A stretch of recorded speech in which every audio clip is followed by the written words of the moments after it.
everyone, and thank you for joining us. For those of you who may not know me, my name is Marisela Cueva. I'm the president of VP Communications. We're a Latina-owned full-service communications firm, and VPE's Lunch and Learn. This is our first one for the year, and we're planning on doing these possibly quarterly. And this is just an opportunity for us to convene and an opportunity for us to get together and discuss important topics or issues, and then also expand our personal growth as well. And then hopefully learn something while we're enjoying our lunch hour. Today's discussion is Latinos in the Newsroom and Why It Matters.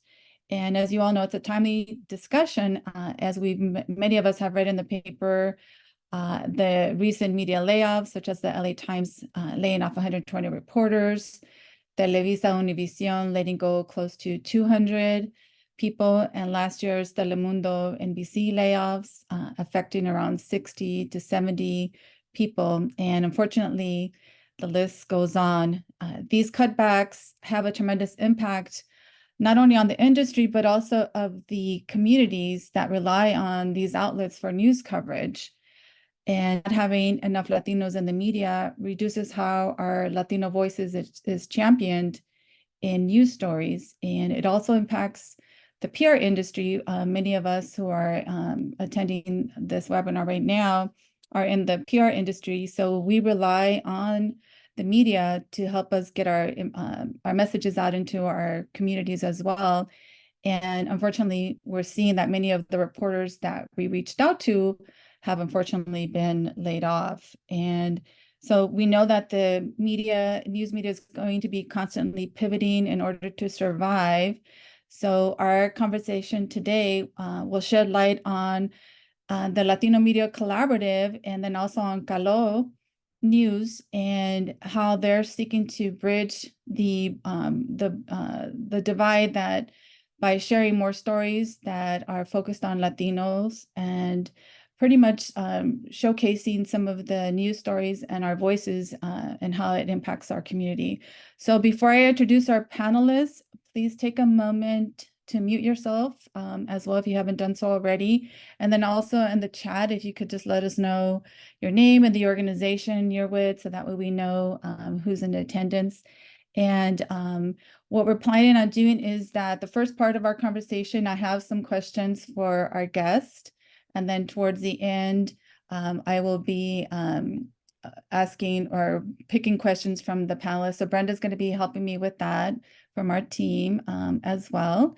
So without further ado, I want to welcome our two panelists, Arturo Carmona, who's president of Latino Media Collaborative, and then also Martin Albornoz, who's the managing director for Calor News. So I'll start with Arturo. So Arturo, tell us a little bit about yourself and about the Latino Media Collaborative. Absolutely. First of all, Marisela, thank you for convening this important conversation. It's an issue near and dear to our heart, something that we see as central to, as you said, protecting our democracy, elevating the voices of Latinos, which we know that is desperately needed and across California, especially in regions like Los Angeles. And so I appreciate you facilitating and creating this space. My name's Arturo Carmona, and I really are a product of kind of a combination of kind of social justice early in my career in the nonprofit sector, working in policy in the state capitol for the Budget Committee and the Latino Legislative Caucus. I also worked with the Mexican American Legal Defense Fund. The last 10 years of my career have been really focused on how we elevate the voices of Latinos in communications, particularly in political and civic spaces. I was the national political director for Bernie Sanders in 2016, and held other high-ranking positions in digital engagement and communications that focused on efforts for Latino empowerment. But in the last 4 years, I decided to come back home and start the Latino Media Collaborative as a result of what I saw as a crisis situation impacting Latinos. We're continue to see kind of a decline of a sector that's tremendously powerful to elevating our voices, to representing our issues, to addressing critical needs. And unfortunately, the downward spiral is not ending. And so we started the Latino Media Collaborative as a body that would do advocacy, capacity building, as well as create unique programming for the media sector itself. And so the first pillar has been a critical work that we've been doing in the city of Los Angeles, the county of Los Angeles, but also statewide, to inform policy, because the state and regional governments spend a lot of money on advertising and ensuring that Latino media outlets get not the pennies of the dollar that our partners have been complaining for decades, but really get appropriate representation and allocation of resources the way New York has done it, right? New York set out a policy that earmarks at least 50% for ethnic and community media, in-language media in the city, because they saw not only that the numbers were there, the numbers are here in our region, in our state, the most diverse state in the country. Latinos represent 50% of our county and city, but there's also increased need, harder to reach, harder to communicate, multi-language, multicultural. And so we've been doing a lot of work to ensure that on the advocacy side, our sector, our outlets, from Impulso representing the Oaxacan community in Koreatown, to La Opinión, to the big broadcasters, and of course Galo News, which is an initiative we started a couple years back, that we're getting those needed dollars to be able to communicate appropriately and diversify revenue so that these outlets could be sustainable. And so we've been doing a ton of work there, capacity building, especially for the smaller and mid-size outlets.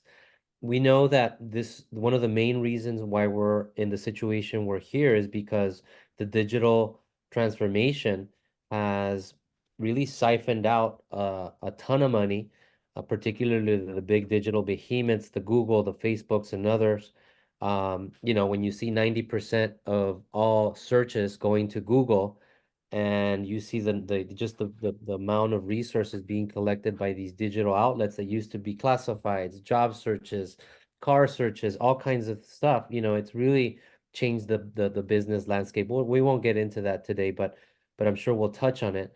At the end of the day, we're advocating also for policies that ensure that there's appropriate distribution. There's a big fight brewing in Sacramento. I'll stop with policy, that big outlets are calling on Google to, the way they've done in Canada and Australia, that they pay a fair share to clicks coming from news outlets. And so we're part of that fight, and we're asking that at least a third of that funding go to ethnic and community media outlets. We're talking upwards of $150 to $200 million just in California.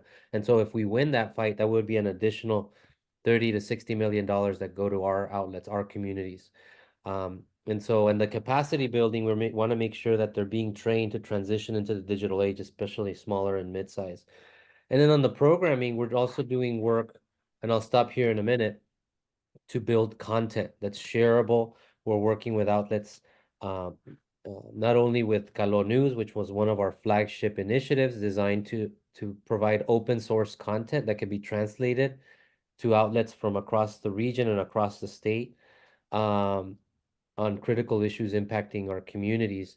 So we have strategic partnerships with different outlets, and we've been working very closely with La Opinión and others, and looking for opportunities and solutions and close that gap. And so it's great to be part of this conversation, Marisela. We are excited to work with folks in the communication space and the public relations space, finding creative solutions, creative packages, whatever we can come up with to support these outlets, whether it's 1, 2, or 3, depending on the communication solutions in need, so that we could advance the interests of these critical, trusted communications agencies, or communication vehicles, which are these media outlets. So I appreciate the time, and I'll turn it back to you. Great. Thank you so much, Arturo. And I'll have some additional questions regarding the Latino Collaborative as well, but I want to now introduce Martin. So Martin, if you could just tell us a little bit about yourself and your role at Galo. Great. Thank you. Thank you, Maricela, and thank you everybody for spending your lunch with us. So yeah, this is a really timely conversation, as Arturo mentioned.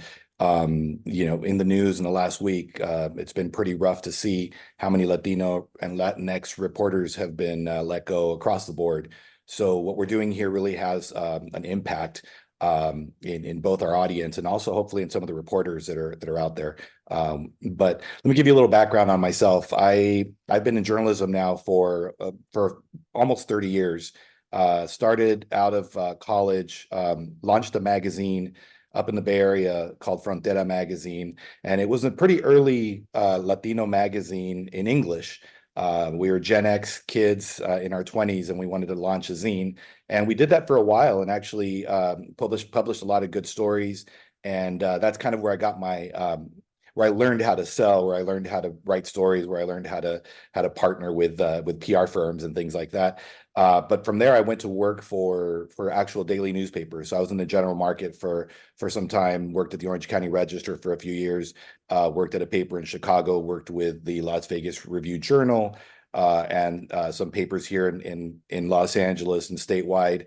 I also published a couple of wine publications up in Napa and Sonoma and the Central Coast. So I've been in the general market publishing landscape for some time. And I started with Galo News back in November. Galo News has been actually putting out really good content for about the last almost 2 years now. And so when I came on board, my goal was to take all the content that we've been producing and house it in a pretty much a newspaper style website. So we just launched that at the beginning of the year, and we relaunched Galo.org into galonews.com. And so that is our new URL, galonews.com. I'd love for everybody to go and check it out and see what we've been doing. But what's great about it is that now it's a very searchable, very user-friendly website where you can see all the content we're producing. We're going to be doing more multimedia. We're focused on communities in LA that haven't been covered in mainstream media. And we know that there's a news desert, pretty much anything Southeast LA, East LA. It's very rare that we see stories about our community being told. And so one of our key goals is to make sure that we're telling those stories, that we're looking into stories that just get ignored. And it's been years that we've been asking to be at the table, and at this point now we're running the table here, and so we see this as an opportunity for us to make sure that we build a sustainable model and that our website is that we grow. We've got an amazing growth strategy for the next year, and we've got some good numbers that we want to hit with traffic. And I feel like we're going to really get there, by doing the content we're trying to create right now. But yeah, Arturo pretty much mentioned what we're trying to do and our goals, and yeah, I think we're doing an amazing job right now. So everybody take a look at our website. I'm really happy with the direction we're going in. Yeah, If I can add something there. congratulate you on that. Yeah, It looks great. Martin's been doing a great job, and he's guiding the operation to really be, the second behind La Opinión, of course, has been there for decades to be one of the primary outlets in our region. So really excited about that work. Yeah. And then talking about Galo, Arturo, what is the meaning behind the name Galo? I know people see that and they're just like, what does it mean? So if you can just explain for people who may not be familiar with what the meaning is. Do you want to take it away, Martin? Yeah, I'll jump on that. So Galo, I mean, I can go really deep into this because Galo actually has long history, lots of roots. It goes all the way back to Spain. The word itself actually it's kind of a word that was used for certain people in Spain, and then here in California, back in the 40s, during the early Mexican American movement here, when there was like the Zoot Suiters and the Pachucos. Galo was that Spanglish that was pretty much invented here in the city of Los Angeles. And so it's that, whenever you hear anybody using certain Spanish and Spanglish words, it's Galo. The word wasn't really used that much recently. I mean, it's an old school Chicano word from the Chicano movement as well. But what we're using it as, we're trying to take ownership of that and we're going to basically reinvent the word to mean, here our content, what we're creating here in Los Angeles, and our audience. And so, it's still, there's a lot of history attached to the word, but we're going to rebrand it, and basically Caló means what we're doing right now, what we're creating as a news outlet. Great, great. Thank you. As we're all seeing the layoffs, I want to ask you, Arturo, like, what does this mean? Like these layoffs, what are we missing out when they reduce the Latino reporters? Like, how is it impacting us by having less reporters that are Latinos reporting stories about us? That's a great question. I mean, there's clear connections between, and it's documented, it's researched by the impact of media on everything from accountability, local government, ensuring that we're holding our elected officials accountable, right? I think that the LA Times sometimes does an interesting job of just covering our communities in those moments. But we know that there's other types of accountability we can do. We can advance through responsible local ongoing reporting. That's not just when, it's already hit a crisis point, but ensuring that there's vigilance reporting at the local city level. The what is it? Eastside Publications used to be a prominent outlet in Southeast LA, many cities, and used to provide robust reporting in many of our local communities. That one left several years ago. As more and more reporters have left, outlets, including Latino outlets like La Opinión, and now disproportionately leaving the LA Times, and yet another wave of layoffs, that takes a hit. It also takes a hit. What also takes a hit is also elevating our stories, elevating our narratives, our issues, when we represent a majority of this region, and we're already having challenges of getting coverage on our stories and our narratives and our issues, our leaders, our nonprofit advocates. This makes it just more harder and worse, and so it really has a ripple effect. While you're seeing growth especially in nonprofit outlets, whether it's very hyper local outlets like Boyle Heights Beat, or LA Taco's been doing really great content. Caló News has been growing. They've tripled their audience in just 6 months, and on track to really reach some great audiences through good content. There's just so much that can cover if you're seeing such a quick decline in other sectors. So we're very concerned. We continue to analyze the situation, but it will undoubtedly continue to magnify the crisis that we're seeing in the LA region when it comes to local reporting. Is disproportionately impacting Southeast LA, East LA, San Gabriel Valley regions, and other regions that really we consider news deserts. And we've seen other outlets like that really have been bought up by digital, not digital, but Media hedge news. funds. Yeah, hedge funds and bigger mid news organizations in the San Gabriel Valley, in eastern southeast Los Angeles, many outlets, really consolidating their staffs and really having one reporter per outlet, really having a big impact. So a lot of changes happening, and so we see as kind of a light of hope what's happening in the nonprofit news sector.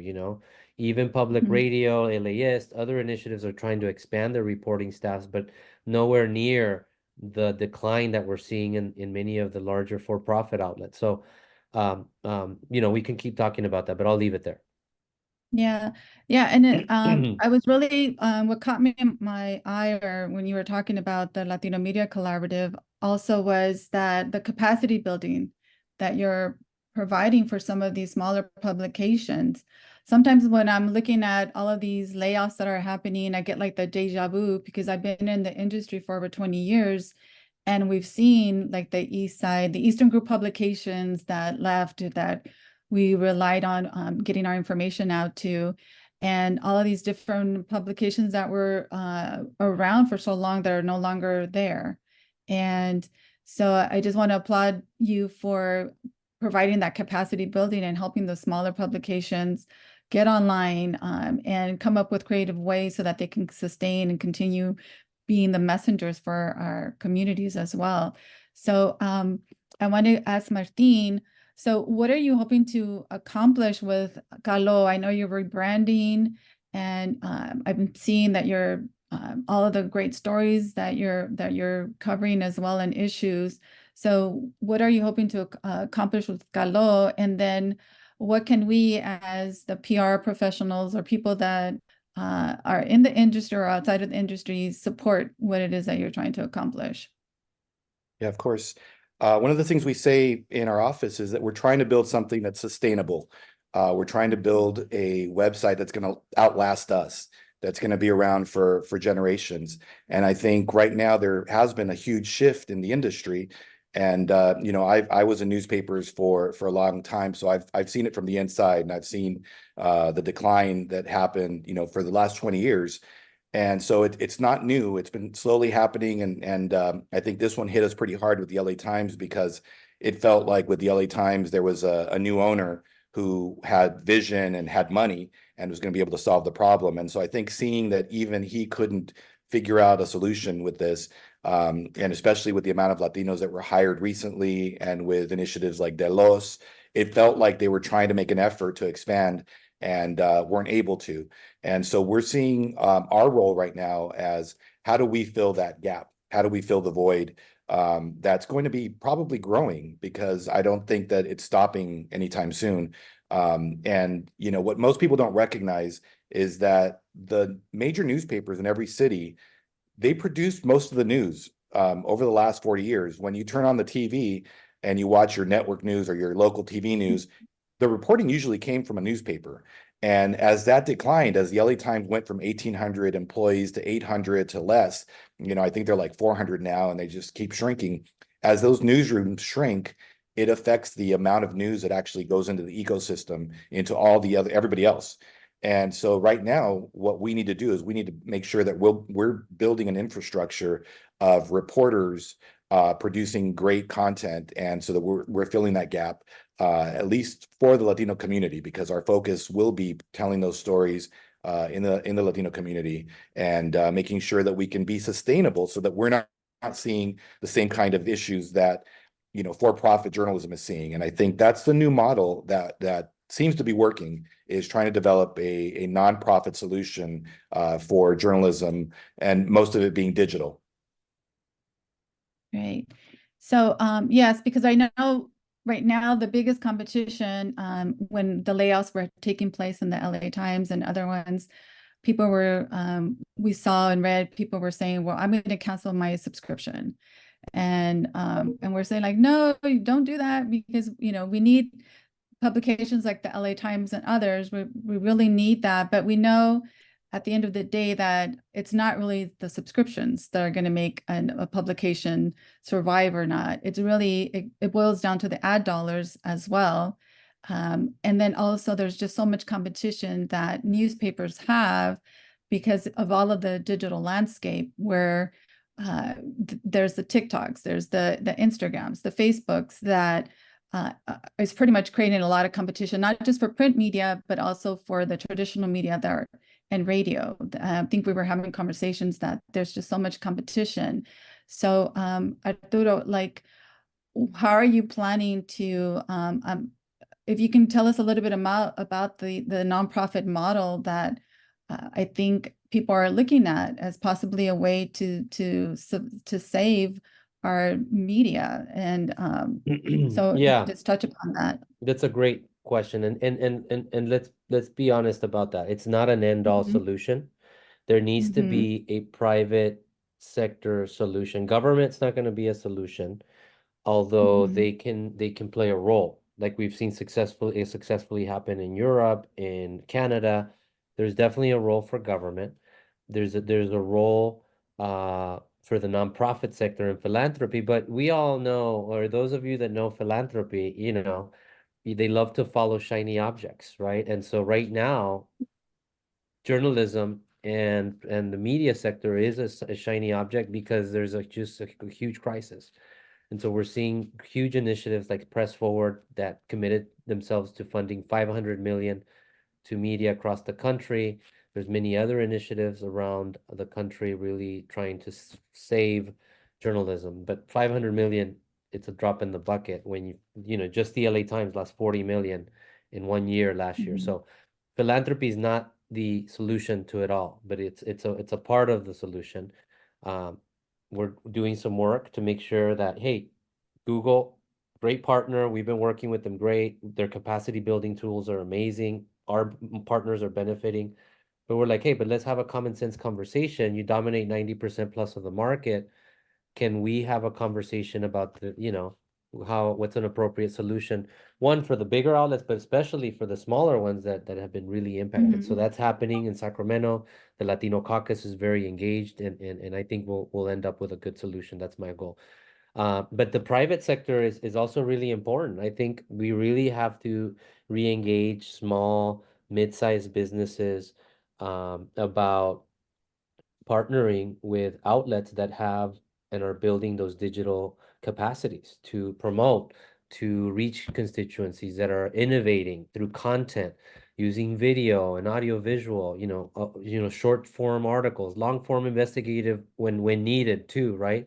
So I think there needs to be a reestablishment of that relationship, and a lot of it is really educating the professional class, but also our general citizenry about the tremendous power of journalism and media. And so it's a huge responsibility that Martin and the team here at the Latino Media Collaborative have taken on, which involves really engaging with professionals like you all and others. And it's not going to be resolved in 1 year, 2 years. It's just an ongoing process. And so we're really excited about the work we're doing here and look forward to continuing to partner with you all. Yeah, and Martina, I wanted to also, I know that in addition to the online version of Galo News, you're also embarking on some really creative initiatives as well. So I wanted you just to talk a little bit about that, because you're also considering doing like a print quarterly, or did I read that wrong? Yeah, no, Okay. we've got a few different initiatives that we're launching. So not only do we have digital, where we are going to be doing more video, multimedia, making sure we're using our social media platforms as well. We're going old school, and we're going to be launching a print magazine that's going to be, we're targeting specific Latinos in the community to receive the initial subscription. It's going to be a part of a membership plan. So we've got a multi-pronged revenue strategy. So not only are we looking to do grants and have foundation money that's coming in, we are looking to engage into the small businesses and large businesses that want to reach our audience. And we're going to be looking to grow our membership base. And so part of that is you can subscribe to our online content. You can subscribe to our magazine called Galo Quarterly, or CQ. And that's going to be coming out in March. On top of that, we're going to be doing a lot of events. So we want to engage with the community and make sure that we have a lot of different events on a monthly basis. We're going to be having diálogos, where panel discussions or events where people can come and listen to speakers and have conversations. So there's kind of a few different things we're doing. We want to add a section called the Galo Pages, kind of like the old Yellow Pages, and that's going to be a business directory specifically for Latino-owned businesses that we can promote and offer discounts to our members, and make sure that we're connecting small businesses that are Latino-owned with our readership. So we've got a few different things on the horizon in our growth plan for this year. That's great. That's awesome. That's exciting. And then, Martin, I know that the quarterly one, and then you also mentioned the different events. And if you can also just touch a little bit about the audience that you're trying to target with Galo News as well. Well, we currently have an interesting audience. I mean, our audience research that we've done it's a very well-educated and wealthy constituent right now. We're trying to expand that and make sure that we're reaching a lot of different people in the community, but we're an English language publication. We do translate all of our stories, and we have an Espanol section that you can go to. So we definitely want to make sure we're reaching our Spanish audience, but our focus is for people in LA who are, affluent, who are educated, who want to see themselves in the media, who are starting families, who are interested in the economics, the issues that we all care about, education, housing. Definitely immigration is a big topic. So we're hoping to reach, our audience spread is between 30 to 65 is what, we're not necessarily doing the young TikTok dances, though we do have a TikTok channel that we've created. We're trying to make sure that we're hitting an audience that would normally read the LA Times or listen to KPCC, but that wants to hear that kind of information, but for the Latinx community. Right, thank you. And then Arturo, I mean, you've been in the working with media, throughout all your job experiences as well. So what recommendations do you have for newsrooms that want to be authentically connected with Latinos today? Hire Latinos, first of all. That's right. That's the first thing. Yes. Many more, especially in our region, but across the country. It's interesting you say that, Marisela. I'm not a journalist, but I have been in the space for a long time, working with different areas, Exactly. whether it's policy, politics, advocacy, and now deeply ingrained in the sector. We're very underrepresented, and it's for various reasons, and especially nationally. A lot of our outlets have been started by, especially mid to smaller, by immigrant pioneers and entrepreneurs that have had great success regionally, locally, but had limitations really organizing, building infrastructure, building associations, advocating statewide and nationally, which is one of the things that we've been trying to learn from the African American community and other sectors that are very well organized, very well resourced. And so we have a lot of work to do. So we've been working hand in hand with the National Association of Hispanic Publishers. We've had several meetings with them about how we can best collaborate. They're gonna Hispanic journalists. Did I say publishers? National Association of Hispanic Journalists, and they're gonna have their conference here in LA in the summer. Yeah, I think it's in There's a lot July. there's a lot of work to be done there on the journalism space and creating opportunities and creating pathways.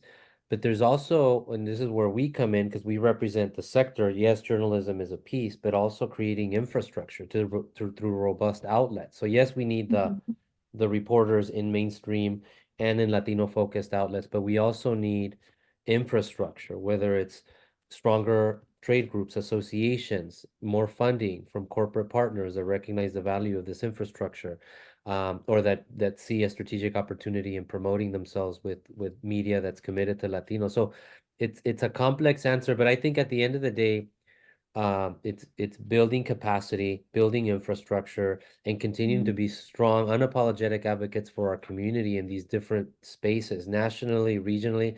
I think we still have a ton of work to do in Los Angeles, and we'll be keeping you posted. We're actually going to do a forum on the state of Latino journalism. It'll probably be, we'll share a location in the coming days, but we're really Yeah, for excited sure. about a lot of Definitely the will work help. that we're going to be doing. We really want to elevate Yeah. our voice and our narrative in this space.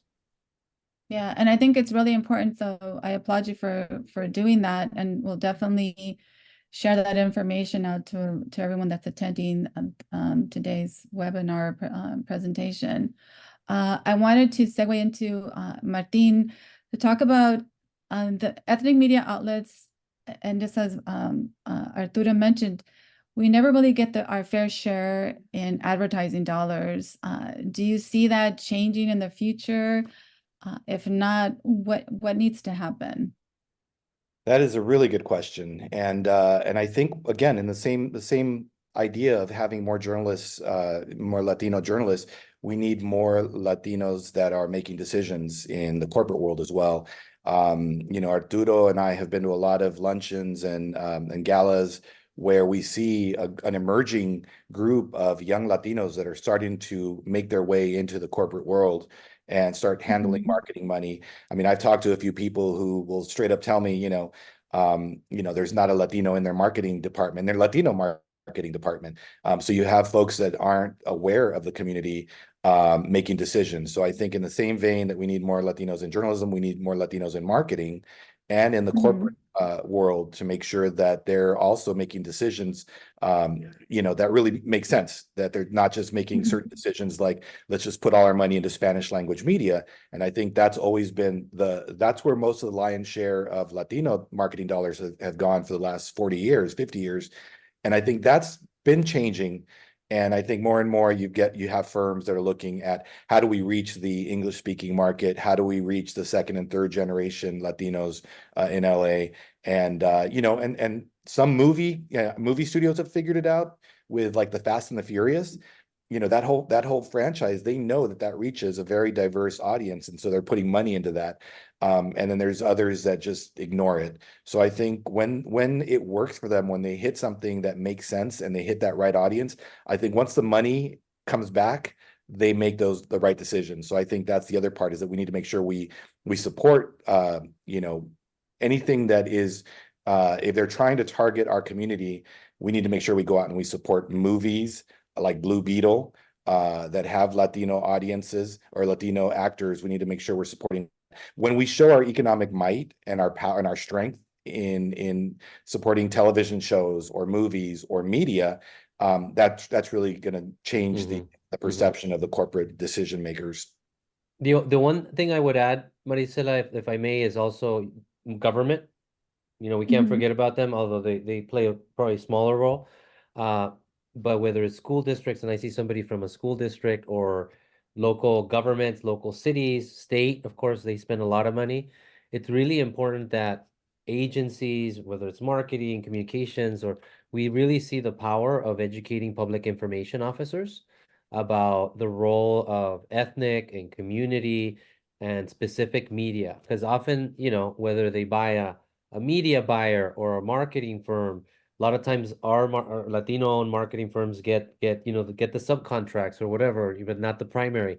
Whatever it is, raising awareness is really important, because at the end of the day, they make decisions on media spends, and more often than not, it goes into people they already have existing relationships with. And the reality is that many of our outlets who have shrunk their staff don't have the ability to be pitching, a lot of these governmental agencies, but yet they reach critical communities. And so, just really that's a really important opportunity and a source of support for many of these public information campaigns. Great, thank you. So right now, I'm just looking at the time. We have I wanted to open it up to questions from the attendees. So I'm going to go ahead and pick There's Adriana. I was going to say, Adriana asked a really good question about the election. Yeah, because I know, because you guys are doing something. So we are doing something. Adriana, I don't know if you want to ask your question. Are you still on? Or if you want me to just go ahead and ask it. Okay, I'll just go ahead and ask your question.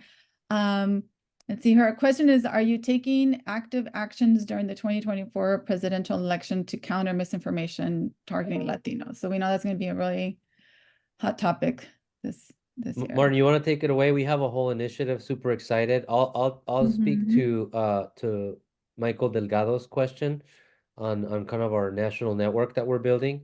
But you want to take away the diss? Yeah. We actually have a really it's an amazing campaign that really developed organically as we're talking to different partners, and I think the whole country right now has disinformation as a major priority, especially coming up on the election. We know that the Latino community is being targeted by actors around the world, and people that are trying to cause chaos within our community, to confuse people, to make sure that we don't go out and vote even, and to limit our voting power. Or just So scare us, fear, create or that fear. scare us and create, false Mhm. narratives. So what we've done is we've partnered with LA TV, a local TV group here in LA, and we've also worked with USC Annenberg, and we're developing a campaign called Stop the Dis. And what we're doing is we're going to be actually developing really good articles, reported articles with good data, and we've partnered with Al Madrigal from The Daily Show, and I think he's on the George Lopez show now. And he's going to be our spokesperson. And what we're going to be doing is creating articles and videos that explain what disinformation and misinformation in the Latino community looks like, how to identify it, how to fight it, how to counter against it, and pretty much try to inoculate our community from this disinformation. And it's a month-long project that we're launching. Actually, we're launching on Friday. We're co-sponsoring a town hall with Adam Schiff on Friday at LATV Studios. So we're recording that, and that's going to be pretty much the launch of this new campaign from there all the way up to election, trying to fight that. So you guys hopefully will be hearing about Stop the Dis. Great. Awesome. Thank you. And then I think, is there, Arturo, you wanted to answer Michael's question? Yeah. We are actively building, and I spoke a little bit earlier about just the lack of infrastructure that exists in our community, and so we're actively building a robust network of outlets in the Southwest, focused on states in the Southwest. So obviously from California to Texas, we've been going from California West. And so we're actively working to build that network, and we definitely have some solutions that we'd love to put forth. And right now we're really heavily focused on, building infrastructure, building capacity, the resiliency of these outlets to reach their communities. But of course we are always coming up with creative marketing solutions and informational campaigns that we're already moving forward on that with a number of different partners. So happy to have that conversation at any point. Great. Okay. So we're, let's see.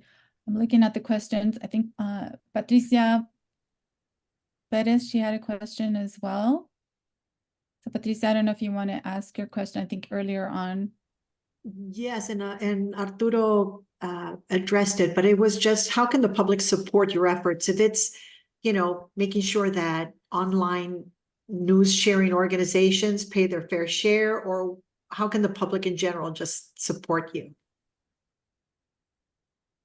I think the public should continue to invest in local outlets, in their community outlets, especially outlets that uphold values of diversity, equity, and inclusion, especially for our communities. We know that not all communities have nonprofit outlets, but there are private sector outlets that are doing a great job, and I referenced a number of them. And just continuing to not lose faith in journalism and news media, right? In a time when you got literally national contenders saying that news is not to be trusted, journalism is not to be trusted, kind of painting everything with one brush. Very dangerous, right? Very dangerous for a society that has the fourth pillar of our civic fabric is based on independent journalism and news media. So it's really a time to double down and defend those storytellers, those messengers, and those outlets that are standing up for Latinos. And it's difficult to tell you, I don't know where you live, where that is, but really we're gonna need regional leadership. I can speak to LA and to other regions where we're supporting and really building infrastructure. But that would be my general answer without a deeper conversation, Patricia. And if I can add just on a more just superficial level, supporting us at least is making sure that you follow us on Facebook, follow us on all your social media, subscribe to our newsletter, and stay in touch with us, because we're trying to grow our audience and spread the word as much as you guys can. And you guys are pretty good at spreading word. So, I mean, if you guys can let everyone you know to come and check out our website and sign up for our newsletter, that's really going to be how we grow word of mouth, you know, as well as, you know, all the other marketing efforts we're trying to do. I know word of mouth is really important in our community. Great, thank you. Let's see. There's a question from Yurina. So Yurina, I don't know if you want to ask the question. Yeah, sure. Hi, Marisela, and hi, everyone. So when we look at different models on how to operate a news outlet, I'm curious to get your opinion on a nonprofit model of, you know, journalism versus a for-profit, and how do you stand on that?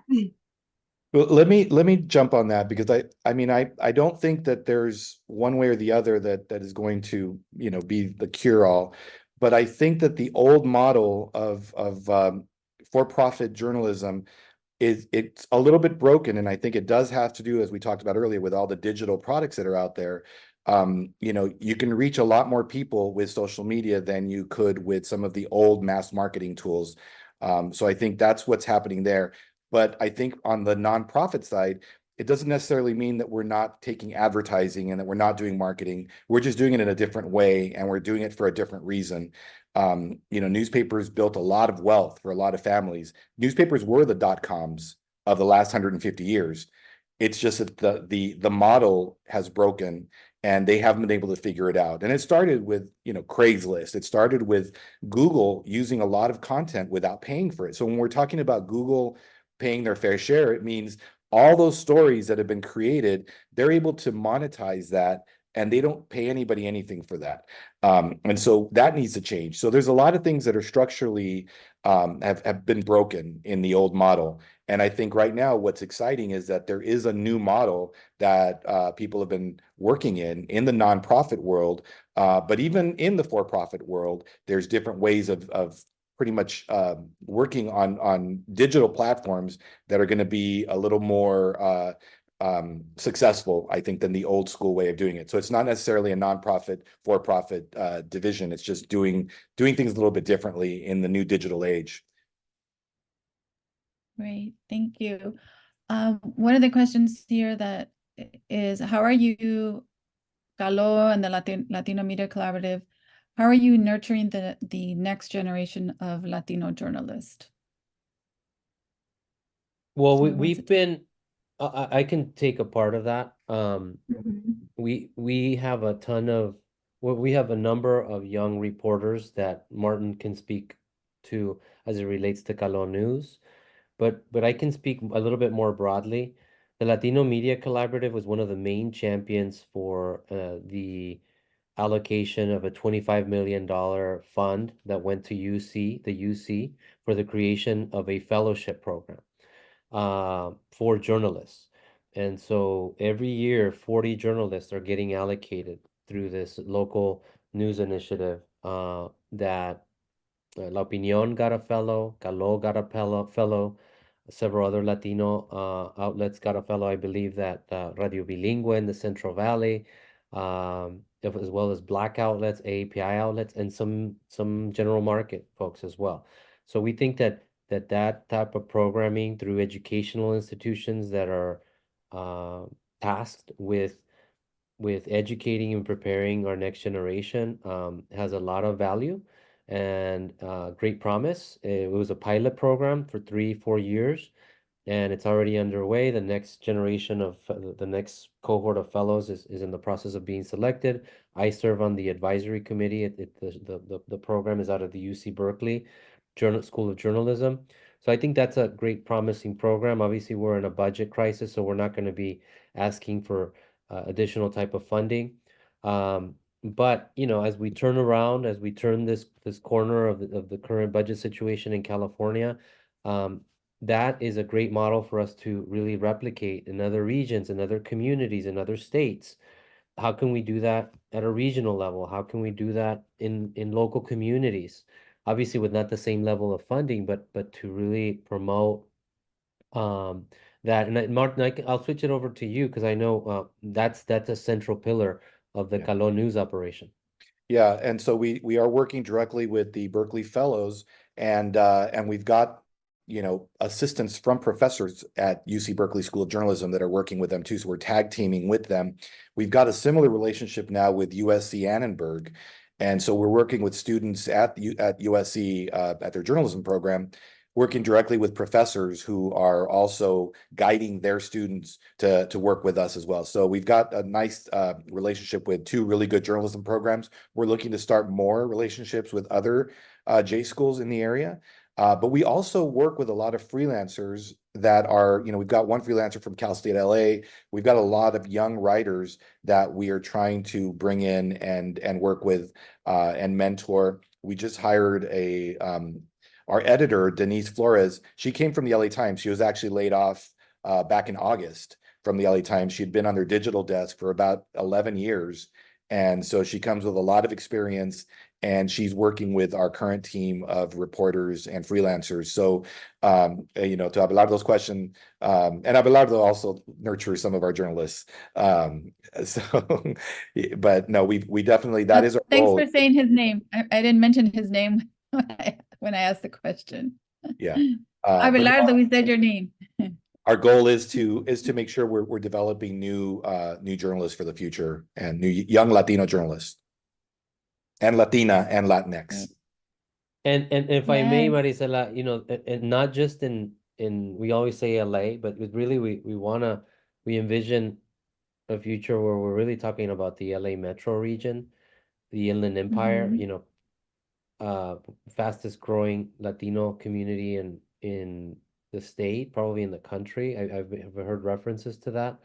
So a lot of work to be done. We've been working there with KVCR, who's been doing great work. We've been seeing a lot of their work there, really focusing more on our Latino community. So there are great players in different regions. There's not going to be a one all solution to this. So and then there's a lot of leadership emerging, but we want to be a microphone, an advocate, and also why not? In the future, we have been actively working to potentially identify a Latino reporter that could work with our network, that could elevate content that can be shared with other outlets as well. Great, thank you. I think we have a question also from Yolanda.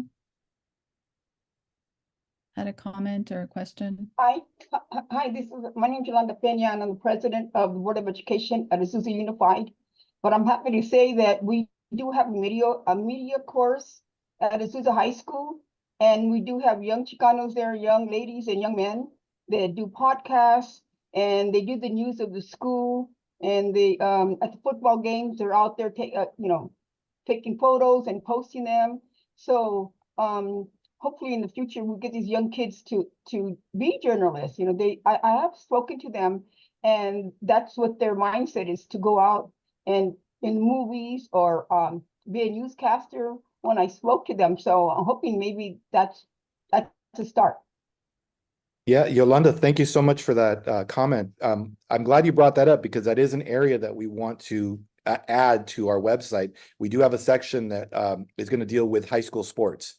And so we want to make sure we're covering football games, and we are going to reach out to students to help us with that, with coverage of all the games and soccer and basketball and baseball in the community. We know that that's really important in our community. So we want to make sure we give some of our local athletes the attention they deserve. And if we can use students to report on that, that's even better. So I'd love for you to reach out to us and maybe we can build some contacts with your students there.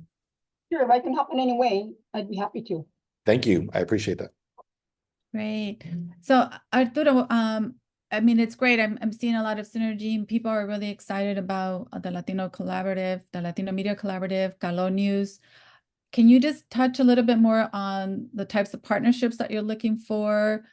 How can people get involved with what you're doing and what you're hoping to accomplish? That's a tough question, because it so depends on the type of client. It depends, but I'll summarize. It depends on the type of governmental entity or private sector. But at the end of the day, what we want to focus on is how do we create practical solutions that get good audience, that get good hits, eyeballs. So we want to make sure we work with our partners to design, good solutions. Should that be shared with other outlets in English and Spanish, right? Because we're especially in a region like California, with the large majority is English, Latino consumers. Increasingly, Spanish speakers still play a critical role, but the demographic and consumption trends are changing. And so it's on a case-by-case basis, whether it's a story lifting opportunity for, particular segment of beneficiaries of a program, whether it's, a public benefit program, or whether it's video content or different types of content, or is it a social media strategy? It depends on the campaign. How do we need to move the individual? If it's, if it's just a click type of campaign or public awareness, or is actually getting people subscribed or signed up? It's a big question, but they can look at in the form, they could look in different forms, content development, partnership, amplification, or is it story elevation, narrative building? And they could just manifest themselves in different ways, whether it's just Calo or leveraging our partnership. Oftentimes we do have to figure out ways to resource them. So, or is it coming up with a creative internship program where we can elevate young youth, so that we're telling a particular story for a particular brand or governmental agency or community. I mean, yeah, I think that's my best attempt Yeah. at your question, because it's pretty, No, especially that's with good. I this mean, type of broad audience. yeah, and I think what's exciting is that you're able to tailor it to the audience, so which is great. So like you said, one size doesn't fit all. So that's great to hear. We're at a minute before we end. I wanted to add just, one more little piece there. I yeah, almost just forgot say, to like, mention go ahead. our events page, and a lot of you work with different events and different venues. You can use our event page for free, so you can post stories on there or post events, and that goes right into our calendar section. So if any of you have any events you need to promote or publicize, make sure you check out our events page, and you can add a listing there. So just another quick promo. Great. Well, I want to thank you both and everyone that attended today. We're recording this session as well. So like if there's information that you want to go back to reference, we'll be sending a link to everyone as well. And then thank you, Arturo, for putting in your contact information, and also Martin. And once again, thank you so much. There's a slide there about